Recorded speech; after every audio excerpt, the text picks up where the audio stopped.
पश्चिम सिंहभूम जिले के सारंडा जंगल में नक्सल विरोधी अभियान के दौरान एक बार फिर आईईडी विस्फोट हुआ। इस विस्फोट में सीआरपीएफ की कोबरा बटालियन के 2 जवान हेड कांस्टेबल अलख दास और नारायण दास गंभीर रूप से घायल हो गए हैं। घायल जवानों को बेहतर इलाज के लिए एयरलिफ्ट कर रांची लाया गया था, लेकिन अब दोनों जवानों को एयरलिफ्ट कर दिल्ली भेजा जाएगा। बता दें कि सारंडा जंगल क्षेत्र के बलीवा गांव के पास नक्सलियों के खिलाफ सर्च ऑपरेशन चल रहा था। इसी दौरान आईईडी विस्फोट की चपेट में दोनों जवान आ गए। चलिए, इसी पर अधिक जानकारी के साथ हमारे सहयोगी तनय खंडेलवाल हमारे साथ जुड़े हुए हैं। तनय, सारंडा जंगल में आईईडी विस्फोट में 2 जवान घायल हुए हैं। इलाज के लिए उन्हें रांची लाया गया था, लेकिन अब एयरलिफ्ट कर दिल्ली भेजा जा रहा है। फिलहाल क्या कुछ स्थिति है? क्या स्थिति गंभीर बनी हुई है जवानों की? जी बिल्कुल, देखिए सारंडा में लगातार नक्सल विरोधी अभियान चलाया जा रहा है झारखंड पुलिस के द्वारा। इसी कड़ी में जो सर्च ऑपरेशन चल रहा था सारंडा जंगल में, उसी के दौरान आईडी ब्लास्ट होता है और उस आईडी ब्लास्ट में 2 जवान जो है गंभीर रूप से घायल हो जाते हैं।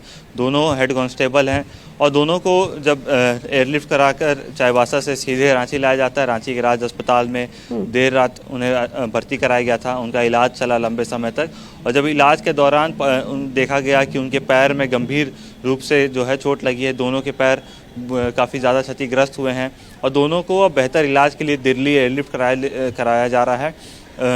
थोड़े देर में जो हेड कांस्टेबल अलख दास है उन्हें जो है दिल्ली ले जाया जाएगा और दूसरे जो जवान हैं, जो दूसरे हेड कांस्टेबल है, उन्हें देर शाम 6:30 बजे करीब एयरलिफ्ट कराकर दिल्ली ले जाया जाएगा, जहां पर दोनों ही जवानों का इलाज होगा।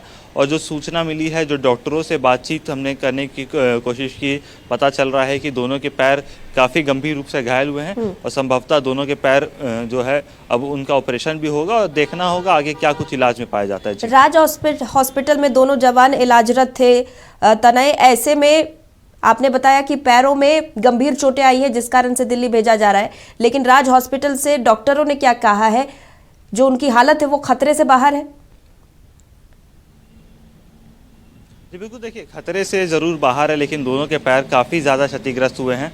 पैर अब जो है जो डॉक्टर बता रहे हैं कि चलने लायक दोनों के पैर नहीं रहे हैं और इसके कारण दोनों को दिल्ली ले जाया जाएगा, जहां उनके पैर का ऑपरेशन होगा। ऑपरेशन के उपरांत क्या कुछ होगा, उनकी क्या स्थिति रहेगी, ये कह पाना मुश्किल है, क्योंकि मेडिकल टर्म्स में काफ़ी कुछ समझ पाना या फिर ऑपरेशन के बाद काफ़ी कुछ होता है। तो डॉक्टरों की चिंता ज़रूर है कि दोनों के पैर में जो चोट आई है, क्योंकि आईडी ब्लास्ट जब हुआ था तो दोनों ही जवान जो है उसके आईडी ब्लास्ट के चपेट में आ गए थे। दोनों के पैर काफ़ी ज़्यादा क्षतिग्रस्त हुए थे और क्षतिग्रस्त होने के कारण दोनों को एयरलिफ्ट कराकर रांची लाया गया था। कितने देर में दिल्ली भेजा जाएगा? एयरलिफ्ट करके कितने देर में दिल्ली भेजा जाएगा तनय? और दिल्ली में कौन से हॉस्पिटल में इलाज चलेगा?